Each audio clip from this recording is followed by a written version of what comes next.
আপনারা ফেসবুকে আসলে এখানে একটা অপশন পাবেন মার্কেট প্লেস, এই যে মার্কেট প্লেস অপশনটা, এখান থেকে এই যে সেল যে বাটনটা আছে এই বাটনে ক্লিক করব আমরা।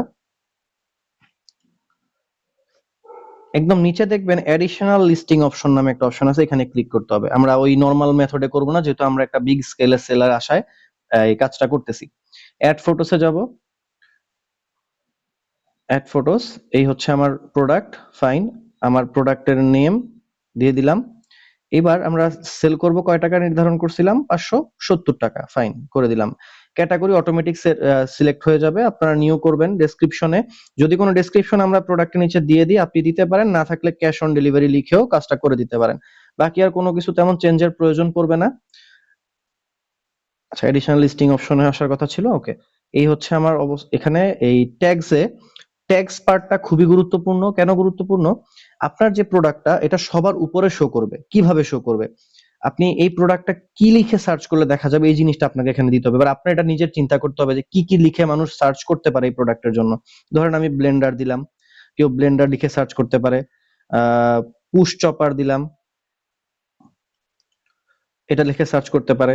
চপার লিখে দিলাম, এটা লিখেও সার্চ করতে পারে। ভেজিটেবল চপার হইতে পারে, বা ভেজিটেবল আলাদা একটা কিওয়ার্ড দিলাম, ভেজিটেবল চপার দিয়েও আমি এখানে ট্যাগ একটা ক্রিয়েট করে দিতে পারি। আর এখানে এই যে অ্যাভেবিলিটি, এটাও খুবই গুরুত্বপূর্ণ একটা পার্ট। অ্যাভেবিলিটিতে অবশ্যই এটাকে list as a in stock, মানে এর দ্বারা বোঝায় আপনার কাছে হিউজ অ্যামাউন্ট আছে। এতে কি হবে, আপনি অনেক বেশি রিচ পাবেন এই প্রোডাক্টটা। তো এটা অবশ্যই খেয়াল রাখতে হবে। অফার শিপিং দিয়ে দিব, নেক্সট। এরপরে আমাদের এই যে পাবলিশে ক্লিক করে দিব। এতে কি হইলো, ব্রাইট পুশ চপারের যে লিস্টিংটা আছে এটা আমার অলরেডি এনলিস্ট হয়ে গেছে। এই প্রোডাক্টটা অটোমেটিক ইন রিভিউতে যাওয়ার পরে ঠিক হয়ে যাবে।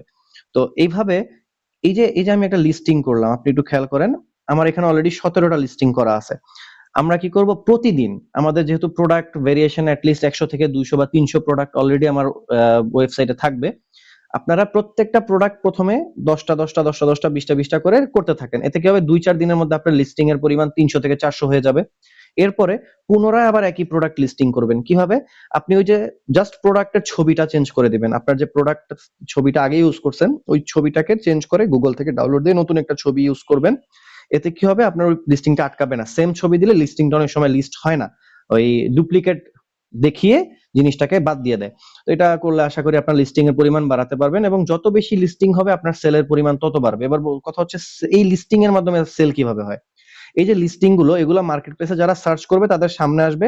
তারা করবে কি, আপনার ফেসবুক মেসেঞ্জার যে ইনবক্স, সেই ইনবক্সের মধ্যে মেসেজ আসবে এবং আপনি আপনার মেসেঞ্জারের মধ্যে সেই মেসেজটাকে পাবেন। সেখানে আপনার এখানে কাস্টমাররা মেসেজ করবে যে অ্যাভেলেবেল কিনা, বলবেন যে জি অ্যাভেলেবেল আছে।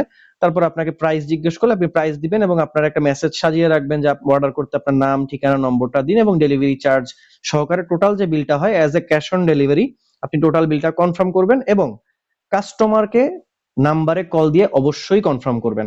কারণ এটাতে কি হয়, অনেক সময় যদি কেউ ফেক অর্ডার প্লেস করে, আপনি যদি এটাকে পাঠিয়ে দেন, যদি প্রোডাক্টটা রিটার্ন আসে, আপনার প্রফিট থেকে কিন্তু ডেলিভারি চার্জটা কাটা হচ্ছে।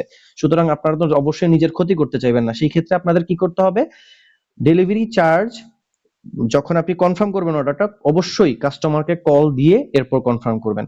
এতে কি হবে, আপনার জন্য জিনিসটা ভালো এবং ডেলিভারি হওয়ার রেশিওটা অনেক বেড়ে যায়। এছাড়াও অনেক কুরিয়ার ফ্রড চেকের ওয়েবসাইট আছে, আপনারা গুগলে সার্চ করলে অনেক ফ্রড চেক ওয়েবসাইট পাবেন। ওখানে গিয়ে নাম্বারটা দিলে